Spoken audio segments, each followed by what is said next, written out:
धार्मिक कथाओं के अनुसार रक्षाबंधन के पावन पर्व की शुरुआत माता लक्ष्मी ने की थी। सबसे पहले उन्होंने ही राजा बलि को भाई मानकर पूर्णिमा के दिन राखी बांधी थी। आइए जानते हैं वो कथा। राजा बलि बहुत दानी राजा थे और भगवान विष्णु के अनन्य भक्त भी थे। एक बार उन्होंने यज्ञ का आयोजन किया। इसी दौरान उनकी परीक्षा लेने के लिए भगवान विष्णु वामन अवतार लेकर आए और दान में राजा बलि से 3 पग भूमि देने के लिए कहा, लेकिन उन्होंने 2 पग में ही पूरी पृथ्वी और आकाश नाप लिया। इस पर राजा बलि समझ गए कि भगवान उनकी परीक्षा ले रहे हैं। तीसरे पग के लिए उन्होंने भगवान का पग अपने सिर पर रखवा लिया। इसके बाद भगवान ने राजा बलि से कुछ मांगने को कहा। राजा बलि ने भगवान विष्णु से वरदान मांगा कि आप मेरे साथ पाताल लोक में 4 महीने तक पहरेदार बनकर रहेंगे। भगवान ने भक्त की बात मान ली और बैकुंठ छोड़कर पाताल चले गए। तब से भगवान विष्णु लक्ष्मी माता जी को स्वर्ग में छोड़कर वर्ष में 4 महीने राजा बलि के पहरा देने के लिए पहरेदार के रूप में वहां रहने लगे।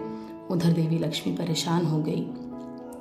फिर उन्होंने लीला रची और गरीब महिला बनकर राजा बलि के सामने पहुंची और राजा बलि को राखी बांधी। बलि ने कहा कि मेरे पास तो आपको देने के लिए कुछ भी नहीं है।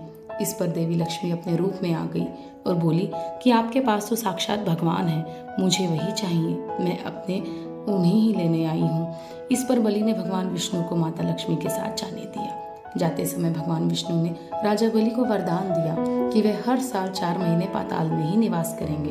यह 4 महीना चतुर्मास के रूप से जाना जाता है, जो देवशयनी एकादशी से लेकर देवउठनी एकादशी तक होता है। राखी से जुड़ी एक सुंदर घटना को उल्लेख महाभारत में भी मिलता है। सुंदर इसलिए क्योंकि यह घटना दर्शाती है कि भाई बहन का स्नेह के लिए उनका सगा होना जरूरी नहीं है। कथा है कि जब युधिष्ठिर इंद्रप्रस्थ में राजसूय यज्ञ कर रहे थे, उस समय सभा में शिशुपाल भी मौजूद थे। शिशुपाल ने भगवान श्री कृष्ण का अपमान किया तो श्री कृष्ण ने अपने सुदर्शन चक्र से उसका वध कर दिया। लौटते समय सुदर्शन चक्र से भगवान की छोटी उंगली थोड़ी कट गई और रक्त बहने लगा। यह देखकर द्रौपदी आगे आई और उन्होंने अपने साड़ी का पल्लू फाड़कर श्री कृष्ण की उंगली पर लपेट दिया। इस समय श्री कृष्ण ने द्रौपदी को वचन दिया कि वे एक एक धागे का ऋण चुकाएंगे।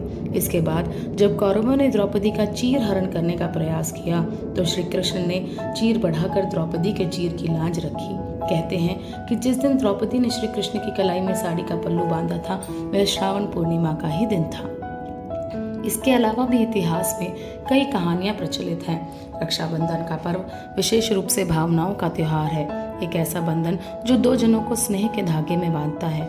रक्षाबंधन को भाई बहन तक ही सीमित रखना सही नहीं होगा, बल्कि ऐसा कोई भी बंधन जो किसी को भी बांध सकता है।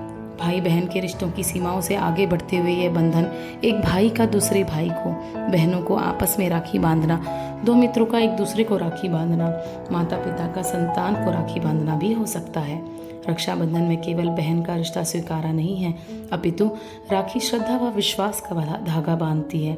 यह राखी बंधवाने वाले व्यक्ति के दायित्व को स्वीकार करता है, उस रिश्ते को पूरी निष्ठा से निभाने की कोशिश करता है।